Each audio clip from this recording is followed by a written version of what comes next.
వడ్డీ యొక్క పరిచయం అనగా ఇంట్రొడక్షన్ టు ఇంట్రెస్ట్. గణితంలో వడ్డీ అనే పదానికి డబ్బుతో ఏదైనా చేయడం అని అర్థం. ఇక్కడ మనం అర్థం చేసుకోవలసిన మొదటి విషయం ఏంటంటే, మనకు ఉపయోగించుకోవడానికి డబ్బు అవసరమైనప్పుడు ఆ డబ్బును అప్పుగా తీసుకోవడానికి కొంత ధరను చెల్లించవలసి ఉంటుంది. అనగా ఉపయోగించుకోవడానికి డబ్బును తీసుకోవడం ఉచితం కాదు. ఒక ఉదాహరణను తీసుకుందాం. ఇప్పుడు ఇది ఒక బ్యాంకు మరియు ఇది మీరు అని అనుకుందాం. మీరు మీ వ్యాపారం కోసం లేదా ఇల్లు కొనడానికి లేదా కారు కొనడానికి కొంత డబ్బు తీసుకోవలసి ఉందని అనుకుందాం. అయితే మీరు ఏం చేస్తారు? ఆ డబ్బు మీకు ఎలా వస్తుంది? మీరు బ్యాంకు నుండి అప్పు లేదా రుణం తీసుకుంటారు. ఒక ఉదాహరణను చూద్దాం పదండి. ఈ రోజు ఒక బ్యాంకు మీకు 1000 రూపాయలు ఇచ్చిందని అనుకుందాం. మీరు ఈ డబ్బును మీ పని కోసం ఉపయోగించబోతున్నారు మరియు మీ పని పూర్తయిన తర్వాత మీరు డబ్బును తిరిగి ఇస్తారు. కానీ మీరు డబ్బు తిరిగి ఇచ్చేటప్పుడు మీరు కేవలం 1000 రూపాయలు తిరిగి ఇవ్వరు. మీరు 1000తో పాటు కొంచెం ఎక్కువ డబ్బును ఇస్తారు. అయితే ఈ ఎక్కువ ఎందుకు? ఎందుకంటే మీరు ఈ డబ్బును బ్యాంకు ఇవ్వడం వల్ల మాత్రమే ఉపయోగించారు. అందుకే ఉదాహరణలోలాగా మీరు తర్వాత డబ్బును తిరిగి ఇచ్చేటప్పుడు ఒక 1000కి 100ను కలిపి అనగా 1100 రూపాయలు ఇవ్వాలని వారు చెప్పినట్లయితే ఈ సందర్భంలో మీరు బ్యాంకు నుండి పొందిన అసలు మొత్తం 1000 రూపాయలు. అంటే మీరు బ్యాంకు నుండి అప్పుగా తీసుకున్నది.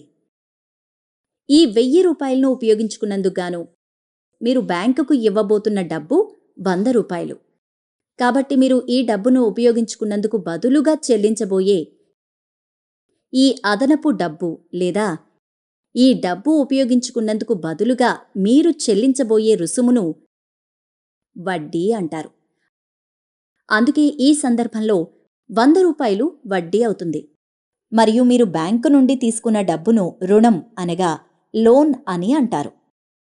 లోన్ అంటే మీరు బ్యాంకు నుండి తీసుకున్న డబ్బు. మనం గణితంలో ఉపయోగించే కొన్ని పదజాలాల గురించి తెలుసుకుందాం పదండి. అసలు. అసలు అనగా మీరు ఉపయోగించుకునేందుకు తీసుకున్న డబ్బు మొత్తం. మీరు ఏదైనా బ్యాంకు లేదా ఏదైనా ఆర్థిక సంస్థ నుండి తీసుకుంటారు. కాబట్టి ఈ పరిస్థితుల్లో మూలధనం అనగా అసలు 1000 రూపాయలు. వడ్డీ అనగా ఆ డబ్బు ఉపయోగించుకున్నందుకు బదులుగా మీరు అదనంగా చెల్లించే డబ్బు. ఈ పరిస్థితిలో వడ్డీ 100 రూపాయలు. మొత్తం సొమ్ము. మొత్తం సొమ్ము అంటే మీరు బ్యాంకుకు తిరిగి ఇచ్చిన మొత్తం. మీరు అసలుతో పాటు వడ్డీని కూడా తిరిగి ఇచ్చారు. అయితే ఈ స్థితిలో మొత్తం సొమ్ము అంటే మొత్తం డబ్బు. ఇది 1100 రూపాయలు. మనం ఇప్పటివరకు పరిష్కరించినది రుణాల గురించి. కొన్నిసార్లు ఏం జరుగుతుంది అంటే మీ దగ్గర కొంత డబ్బు ఉంది, మీరు బ్యాంకులో ఉంచుతారు. అంటే మీరు మీ డబ్బును బ్యాంకు ఉపయోగించుకోవడానికి ఇస్తున్నారు.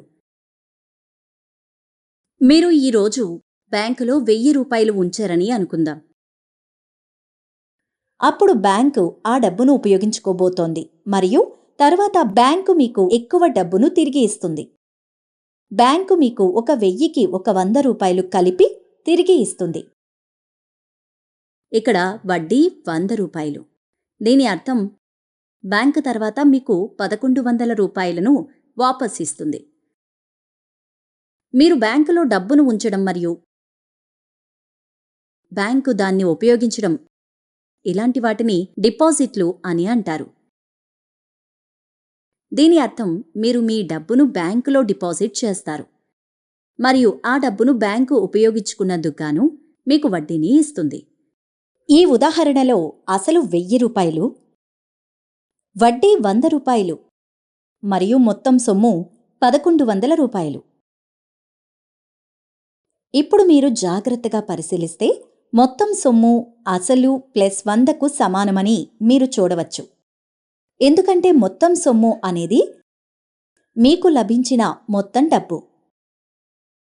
మీరు డిపాజిట్ చేస్తున్నారు లేదా మీరు తీసుకున్న అప్పును తిరిగి ఇచ్చేస్తున్నారు.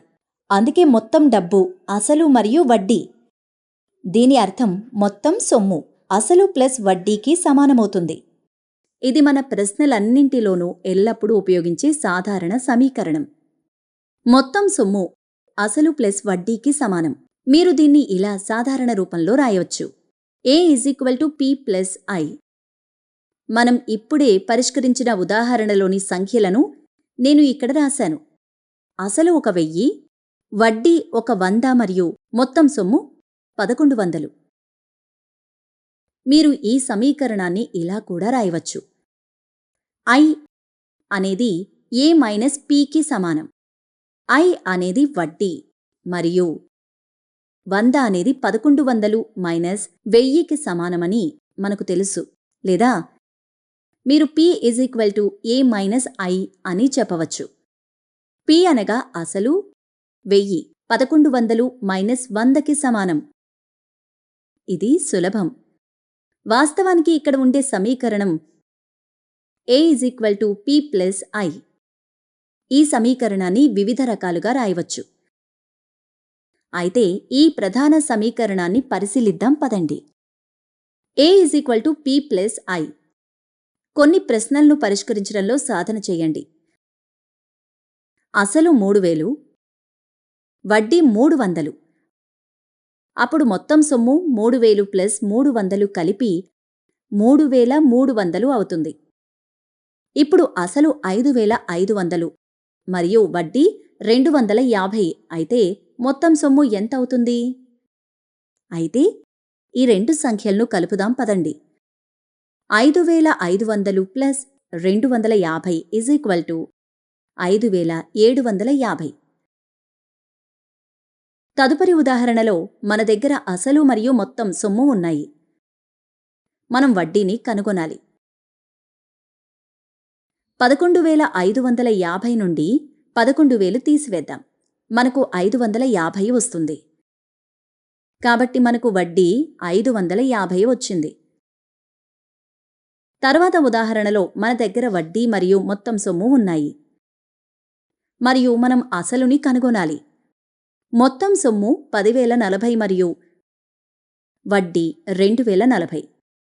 కాబట్టి 10,040 నుండి 2040ని తీసివేద్దాం. మనకు 8000 వస్తాయి. కాబట్టి ఇక్కడ అసలు 8000. తదుపరి ఉదాహరణలో మన దగ్గర అసలు మరియు మొత్తం సొమ్ము ఉన్నాయి. అయితే వడ్డీని కనుగొనడానికి మొత్తం సొమ్ము నుండి అసలుని తీసివేయండి. 825 మైనస్ 750 = 75. కాబట్టి ఇక్కడ వడ్డీ 75. చివరి ఉదాహరణలో మన దగ్గర మొత్తం సొమ్ము మరియు వడ్డీ ఉన్నాయి. ఇప్పుడు మనం అసలుని కనుగొనాలి. 31,800 నుండి 1,800ను తీసివేద్దాం.